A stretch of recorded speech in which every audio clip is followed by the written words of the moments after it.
As we await the ceasefire agreement, and by the way, Israeli officials say that it is still on track as some of the final logistical details are worked out, specifically from what we're hearing, how the hostages will be transferred, whether the Hamas will take them to the border, the Rafah crossing into Egypt, or whether they'll be turned over to the Red Cross and then brought back across the border into Israel. But again, Israeli officials say that nothing's going to happen before tomorrow. We had heard that possibly the ceasefire was going to start today, but that is definitely not the case. We're hearing a good amount of activity behind me, cannon fire, artillery fire, also some airstrikes, and earlier a significant explosion stretching basically the length of the valley in the distance, indicative of perhaps the IDF destroying Hamas tunnels. This is the type of explosion that we've seen over the last few days as the IDF is basically rooting out and destroying Hamas's network of tunnels that stretch throughout, basically underneath not only northern Gaza, but in the south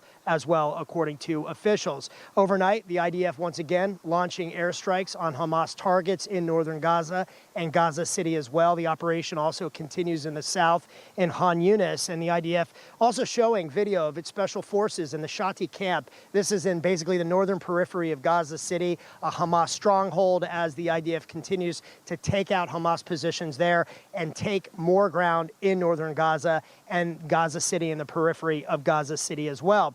Rocket sirens once again sounded here in the south in southern Israel on the border with Gaza, including in Ashkelon early this morning. The siren went off right around 6:15, and about an hour ago, several warnings went off in some of the communities along the Gaza border here in the south. Also in northern Israel, sirens went off today as the IDF says that Hezbollah fired at least 35 rockets at Israel. No word of any direct hits or casualties, but the IDF responding with artillery fire and airstrikes on those Hezbollah rocket launch positions and sites. Also, Hezbollah, as we know, we were in northern Israel yesterday. We saw basically a battlefield training exercise among Golani forces, the ground forces there. They say Hezbollah continues to attack IDF forces with anti-tank missiles, with rockets, also with suicide and attack drones as well. This is a constant daily occurrence. Finally, the IDF announcing today, Mike and Christina, that it arrested the director of Al-Shifa Hospital in Gaza City and has transferred him to the Shin Bet,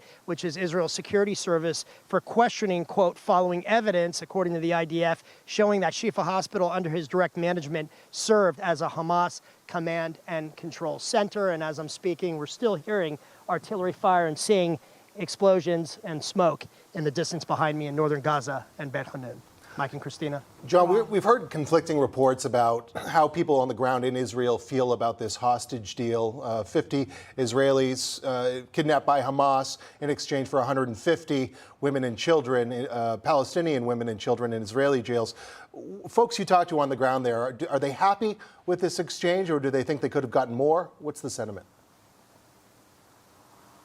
Well, the hope is that all the hostages will be released, and this is something I've discussed with the troops. And while on one hand, yes, they're happy that hostages are being released, the concern is that this ceasefire will allow Hamas terrorists to basically regroup, resupply, to rest, and that they'll continue to attack Israel, even possibly during the ceasefire. We've seen that before. I saw that back in 2014 during Operation Protective Edge, when there were humanitarian pauses in the fighting. Hamas continued to attack Israel, not only with rockets, but also mortars and anti-tank missiles as well. So on one hand, people are happy that hostages are being released, but on the other hand, they're concerned about what the cost will be.